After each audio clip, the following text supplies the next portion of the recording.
Hello students, चलिए इस video में कंटिन्यू करते हैं लाइंस एंड एंगल्स की एक्सरसाइज 6.2 के साथ।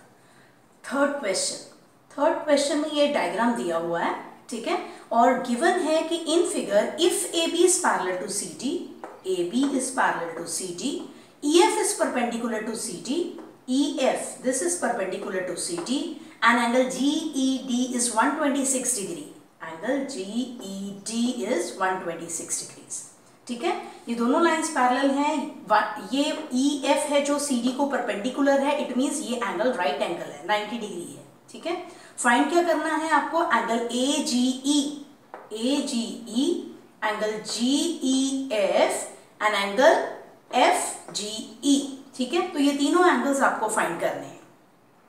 अब जब हम फिगर को सीधा देखते हैं तो हमें पता है कि angle G E F plus angle F E D is equal to angle G E D, ठीक है, क्योंकि ये दोनों एडजेसेंट एंगल्स हैं, ठीक है।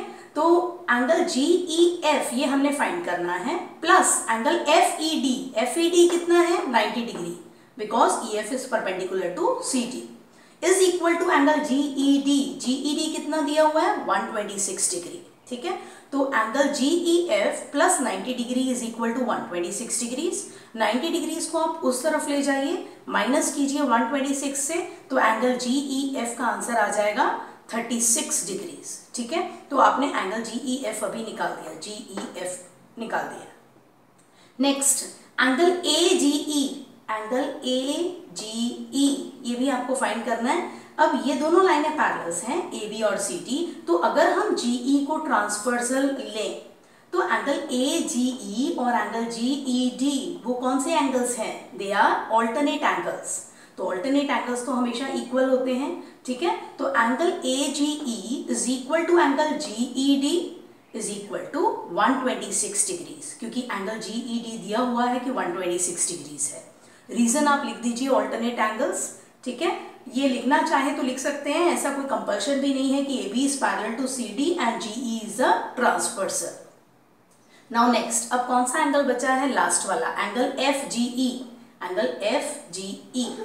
तो अब अगर हम जी ई को ट्रांसवर्सल लें, ए बी सी डी को जो इंटरसेक्ट कर रहा है, तब एंगल एफ जी ई और एंगल जी ई डी ये दोनों कौन से एंगल्स हैं? दे आर को interior angles on the same side of the transversal. हमें पता है कि को इंटीरियर एंगल्स की पेयर सप्लीमेंट्री होती है, so we can write angle F G E plus angle G E D is equal to 180 degree. लेकिन एंगल जी ई डी कितना है? वो दिया हुआ है 126 डिग्रीज, तो आप उसकी वैल्यू यहाँ पर पुट कर दीजिए और फिर सिंप्लीफाई करते हैं, 126 को उस तरफ ले जाते हैं, माइनस हो जाएगा। So angle F G E is equal to 180 minus 126 that is 54 degrees. तो इजीली आप ऑल्टरनेट एंगल्स या करस्पॉन्डिंग एंगल्स या कोई इंटीरियर एंगल्स के बारे में यूज करके, प्रॉपर्टीज उनकी यूज करके आप क्लियरली ये एंगल्स को निकाल सकते हो, ठीक है। I hope it is clear. तो चलिए देखते हैं अभी फोर्थ क्वेश्चन में ये डायग्राम दिया हुआ है, ये जो ऊपर बना है, ठीक है। एंड गिवन है कि if P Q is parallel to S T and angle PQR is 110 degrees, angle RST is 130 degrees, then you have to find angle QRS। तो एक बार तो आप ये डायग्राम को देखकर घबरा जाते हो, क्योंकि ये सिंपल डायग्राम नहीं है जिसमें दो पैरेलल लाइंस हैं और उनके बीच में से लाइन इंटरसेक्ट कर रही है ट्रांसवर्सल, ठीक है। बट इसमें टेंशन लेने वाली बात कोई नहीं है। क्वेश्चन में दिया भी हुआ है हिंट, अगर ना भी दी हुई हो तो भी आपको याद रखना है कि आपने हमेशा कंस्ट्रक्शन करनी है कि draw a line through R which is parallel to P Q और एस टी। अगर पी क्यू को पैरेलल हुई तो एस टी को भी होगी, ठीक है, क्योंकि हमें पता है कि whenever a line is parallel to one parallel line then it is also parallel to the other line to whom the first line is parallel, ठीक है। तो ये कंस्ट्रक्शन आपने याद रखना है। पर यहाँ पर क्वेश्चन में ही हिंट दिया हुआ था कि ड्रॉ अ लाइन, लेटर नहीं दिया है, draw a line parallel to S T and passing through R. तो हम ड्रॉ करते हैं, क्वेश्चन में हिंट दिया हुआ है पर ना भी दिया हो तब भी आपको आना चाहिए। तो ये डायग्राम मैंने इसलिए बनाया क्योंकि यहाँ पर कंस्ट्रक्शन की हुई है, ये गिवन डायग्राम है। तो मैंने वो लाइन का नाम ले लिया UV. Draw a line UV parallel to ST and passing through R. और हमें पता है कि अगर ये पैरेलल टू एसटी है, ST parallel to PQ given है, इस करके UV is also parallel to PQ. ठीक है, तो ये तीनों ही लाइंस पैरेलल हैं एक दूसरे के। अब हमें फाइंड करना है एंगल क्यू आर एस। सबसे पहले आप ध्यान दीजिए इस फिगर पे, तो ये एंगल आर एस टी और एंगल एस आर वी, ठीक है, ये दोनों एंगल्स कौन से एंगल्स बन रहे हैं? को इंटीरियर एंगल्स, क्योंकि एस टी यूवी को पैरेलल है और अगर एस आर ट्रांसवर्सल लेते हैं तो ये को इंटीरियर एंगल्स हैं जो सप्लीमेंट्री होते हैं। तो you can easily find this angle, so that I have done there, वही किया है वहां पर मैंने। Angle S R V plus angle R S T is equal to 180 degree. Reason को interior angles, therefore angle S R B plus इसका measurement डाल दीजिए 130 डिग्री इज 180 डिग्री, और सिंप्लीफाई करेंगे तो आपको मिल जाएगा angle S R V is 180 minus 130 that is 50 degrees. ठीक है, एंगल एस आर वी आपको मिल चुका है। आपको फाइंड करना था एंगल क्यू आर एस। तो क्यू आर एस डायरेक्टली तो आप फाइंड नहीं कर सकते, यहां पर कॉन्सेंट्रेट करते हैं इस एंगल पर। ये भी एंगल सप्लीमेंट्री है इसके साथ, क्योंकि line U B S T को पैरेलल है, ये पी क्यू को भी पैरेलल है। तो यहां पर भी हम सेम कंडीशन यूज करेंगे, angle P Q R plus angle Q R you, ये दोनों एंगल सप्लीमेंट्री हैं बिकॉज दे आर को interior angles. P Q R की वैल्यू पुट कीजिए 110 डिग्री, तो angle Q R U plus 110 degree 180 degree. 110 degree को उस तरफ ले जाइए तो एंगल क्यू आर यू आएगा 180 माइनस 110 दैट इज 70 डिग्रीज। तो दोनों तरफ हमने ये पहले ये ट्रांसवर्सल यूज किया, ये पेयर यूज की, फिर ये क्यू आर ट्रांसवर्सल यूज किया और ये pair of parallel lines use की है। दोनों तरफ हमने को इंटीरियर एंगल्स और सप्लीमेंट्री यूज करके ये दोनों एंगल्स निकाल लिए, angle Q R U plus angle S R B. Find करना है हमें एंगल क्यू आर एस।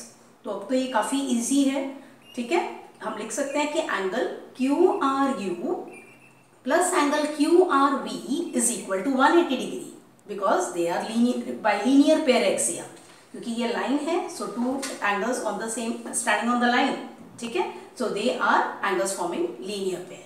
तो यहां पर आप angle Q R U plus angle Q R V क्या है, इसकी जगह आप लिख सकते हो angle Q R S plus angle S R V is equal to 180 degrees. ठीक है, तो आगे आप सबकी वैल्यूज डाल दीजिए जिनका आपको पता है। एंगल क्यू आर यू अभी अभी आपने निकाला है 70 degrees plus angle Q R S जो आपको फाइंड करना है plus angle S R V आप फाइंड कर चुके हो 50 डिग्रीज। तो थोड़ी सिंप्लीफिकेशन जब आप करोगे 50 प्लस 70 120 डिग्रीज और ये उस तरफ ले जाइए तो एंगल क्यू आर एस क्या बनेगा 180 माइनस 120 दैट इज 60 डिग्रीज। ठीक है, तो कुछ ही प्रॉपर्टीज यूज करके ये पूरी एक्सरसाइज सॉल्व की जा रही है, बट कहीं पर हमें सिर्फ ये है कि कंस्ट्रक्शन करनी पड़ सकती है।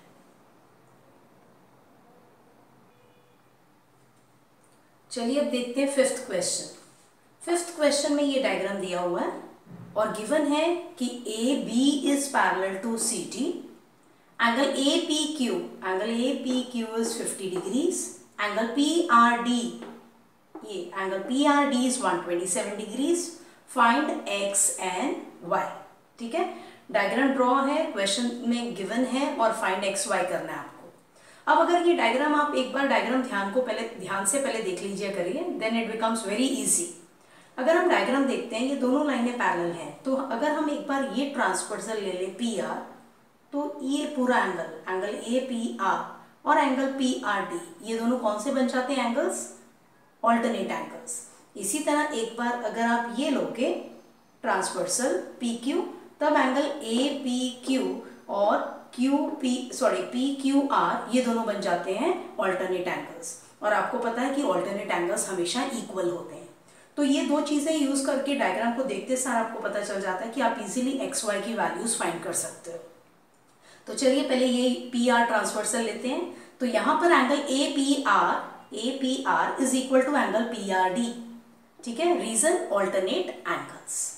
अब ए पी आर की जगह पे आप लिख सकते हो angle A P Q plus angle Q P R is equal to angle P R D जो कि गिवन है 127 डिग्री। तो दैट इज 127 डिग्री। अब ये गिवन है 50 degree, this is y, so 50 degree plus y is equal to 127 degree, and so y is equal to 127 minus 50 degrees, answer is 77 degrees. ठीक है, यही चीज हम इस तरफ यूज करेंगे PQ ट्रांसवर्सल लेकर, angle APQ is equal to angle PQR, reason same है, ऑल्टरनेट एंगल्स, सिर्फ ट्रांसवर्सल हमने डिफरेंट लिया है। और APQ कितना है 50 degree, so 50 degree is equal to this angle which is x, तो इजीली हमने x भी निकाल दिया 50 डिग्रीज। तो ये सम काफी इजी था, उम्मीद है आपको समझ में आ गया होगा। Now let us do the last answer of this exercise. Yes, so इस 6th क्वेश्चन में बच्चों ये डायग्राम ड्रॉ किया हुआ है। आप ये डायग्राम देखकर वैसे समझ गए होंगे, बिकॉज साइंस में आपने स्टडी किया हुआ है कि जब भी ये शेडिंग शो होती है, it means it is a mirror which is polished on this side और उसका ये साइड रिफ्लेक्टिंग है। इसी तरह ये RS भी एक प्लेन मिरर है जिसका RS का इस तरफ नीचे वाला हिस्सा पॉलिश्ड है और ऊपर वाला हिस्सा रिफ्लेक्टिंग है। ठीक है, तो क्वेश्चन में दिया हुआ है कि in this figure PQ and RS are two mirrors placed parallel to each other। तो ये दोनों ही प्लेन मिरर्स हैं और एक दूसरे के पैरेलल प्लेस किए गए हैं। किस तरह किए गए हैं, डायग्राम में आपको दिख रहा है कि उनका रिफ्लेक्टिंग सरफेस आमने सामने है। ठीक है, यहाँ पर आप देख सकते हो कि AB, ये क्वेश्चन में भी लिखा हुआ है, I have not written the entire question, सारा क्वेश्चन मैंने यहाँ लिखा नहीं है, मैं आपको बता देती हूँ। क्वेश्चन में दिया है कि incident ray AB strikes a mirror PQ at B and the reflected ray, हमें पता है कि जब ये रे मिरर को टकराएगी तो रिफ्लेक्ट करेगी। ठीक है, द रिफ्लेक्टेड रे moves along the path BC and strikes a mirror at C, strikes a RS mirror at C, and again इस मिरर पर टकरा कर वो फिर रिफ्लेक्ट करेगी अलोंग CD। ठीक है, तो ये गिवन है क्वेश्चन में, वैसे भी हमें ये क्लियरली दिख रहा है फिगर में कि this is incident ray, this is first reflected ray from this mirror, और ये यहाँ पर इंसिडेंट रे बन जाती है और यहाँ से रिफ्लेक्टेड रे ये CD है। ठीक है, नाउ टू प्रूफ क्या करना है हमें कि AB is parallel to CD, यानी कि ये इंसिडेंट रे जो कि फर्स्ट मिरर पे इंसिडेंट रे है AB, सेकेंड मिरर पर जो रिफ्लेक्टेड रे आ रही है फाइनली CD, ये दोनों एक दूसरे के पैरेलल है। ठीक है, आपको पता होगा साइंस में आपने किया हुआ है, 8th क्लास में लॉज ऑफ रिफ्लेक्शन किए होंगे। ठीक है, तो लॉज ऑफ रिफ्लेक्शन आपको पता है कि कहते हैं कि angle I is always equal to angle R। I क्या होता है, एंगल ऑफ इंसिडेंस, और R एंगल ऑफ रिफ्लेक्शन। ठीक है, तो एंगल ऑफ इंसिडेंस होता कौन सा एंगल है, angle between the incident ray and the normal. तो यहाँ पर इंसिडेंट रे है, नॉर्मल नहीं है। सिमिलरली यहाँ पर ये इंसिडेंट रे है, नॉर्मल नहीं है, तो हम नॉर्मल की यहाँ पर कंस्ट्रक्शन करेंगे। नॉर्मल मतलब परपेंडिकुलर। ठीक है, तो पहले हमें मिरर देखते साथ थोड़ी सी नॉलेज होती है लॉज की, I is equal to R, that is angle of incidence is equal to angle of reflection always. तो हमें पता चल जाता है कि हमें कंस्ट्रक्शन की जरूरत है, हमें दो परपेंडिकुलर्स बनाने हैं, एक पॉइंट B पर जो इस PQ को परपेंडिकुलर हो, एक पॉइंट C पर जो इस RS को परपेंडिकुलर हो। तो चलिए पहले करते हैं कंस्ट्रक्शन।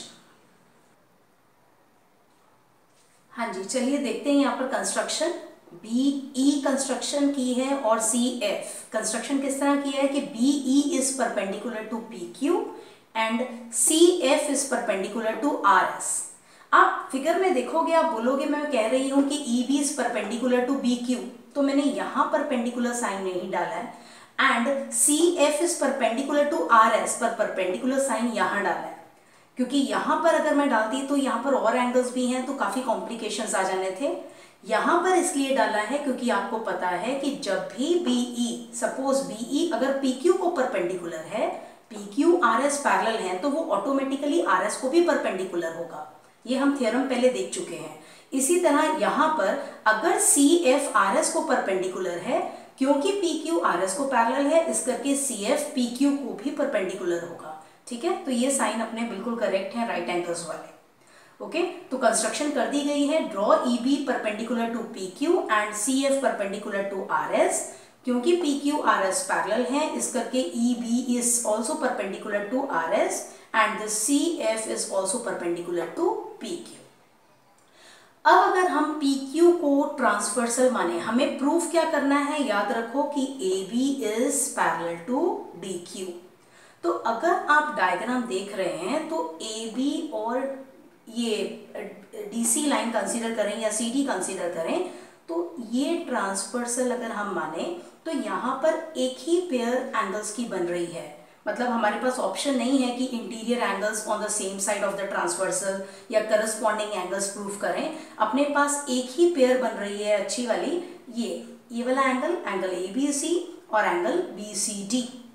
ये कौन सी पेयर है? Pair of alternate angles. ठीक है, तो करस्पॉन्डिंग तो इस डायग्राम में बन नहीं रही, ना ही को इंटीरियर एंगल्स की पेयर बन रही है। इट मीन्स हमें इन दोनों को पैरेलल प्रूफ करने के लिए ये प्रूफ करना होगा कि ये दोनों ऑल्टरनेट एंगल्स इक्वल हैं। ठीक है, तब हम इसका प्रूफ कर पाएंगे कि these two AB and CD are parallel to each other.